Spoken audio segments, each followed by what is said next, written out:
বাংলাদেশে জামাতের র্যালি হচ্ছে শুভেন্দু অধিকারী এবং বিজেপির বিরুদ্ধে। এটা তখনই হয় যখন সবচেয়ে বেশি ঝাল লাগে। ওই ঝাল লেগেছে, আমার ঝাল লেগেছে, ঝালে মরে যাই, আমি ঝালে মরে যাই। জামাত কেন মরে যাচ্ছে ভাই? বিজেপি বাংলায় ক্ষমতায় আসায় তো বিজেপির বিরোধী যারা তাদের তো ঝাল লাগার কথা। তৃণমূল, কংগ্রেস, সিপিএম এর থেকেও বেশি ঝাল লেগে যাচ্ছে জামাতিদের। কারণটা কি? শুভেন্দু অধিকারী নির্বাচনে বিজয় হওয়ার পর মুসলমানদেরকে জয় শ্রীরাম বলতে বাধ্য করছে।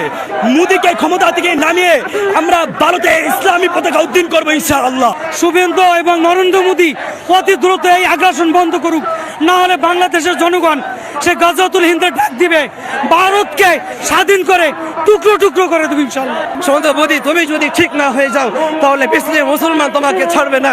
তুমি হয়তো আজকে ঠিক আছো, ঠিক মনে রাখো, কালকে তোমার আসলে ঠিক থাকবে না। আসলে বিশ্বের সবচেয়ে শান্তিপ্রিয় এবং যারা শান্তিতে বিশ্বাসী মুসলিম জনগোষ্ঠী, কিন্তু তাদেরকে উত্ত্যক্ত করলে পুরো বিশ্বকে আমরা দেখাই দেবো মুসলমান জাতি কি করতে পারে। যা 71 সালে করেছি, দ্বিতীয়বার করবো ইনশাআল্লাহ। সবচেয়ে বেশি প্রবলেম ভারতের সংখ্যালঘুদের জন্য করে এই বাংলাদেশি এবং পাকিস্তানিরা। এদের না আছে শিক্ষা, না আছে দীক্ষা, না আছে সংস্কৃতি। যা পারে এই বাংলাদেশি জামাতিদের জন্য সবচেয়ে বেশি সমস্যায় পড়ে ভারতের সংখ্যালঘু এবং সংখ্যাগুরুরা, এবং তারা বিরক্ত। আমি বাংলাদেশে যারা দর্শকরা রয়েছেন তাদের বলছি, দয়া করে এই জিনিসটা বন্ধ করান। আপনাদের এই জামাতের এই যে উচ্চিংড়েরা, এই বিভিন্ন সন্ত্রাসীগুলো, এদের এই বাড়াবাড়িটা বন্ধ করান। আমি বাংলাদেশ সরকার, বাংলাদেশের প্রশাসন তাদেরও দৃষ্টি আকর্ষণ করাবো।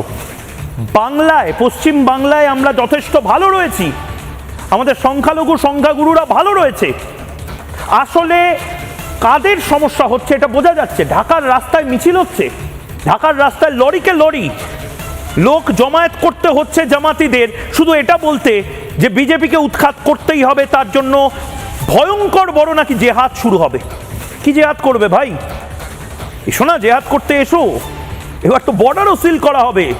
এবার বুলডোজার বাবা, বুলডোজার মামা, বুলডোজার দাদা, বুলডোজার নিয়ে আসাম সীমান্তে, নেপাল সীমান্তে, উত্তরপ্রদেশের এবং বাংলার প্রতিটা সীমান্তে দাঁড়িয়ে থাকবে। এসো বাংলাদেশের জামাতিরা, তোমাদের এত চিরবির চিরবির করছে, গ্যাসের ওষুধ খাওয়া কমিয়ে দিয়েছো বোধ।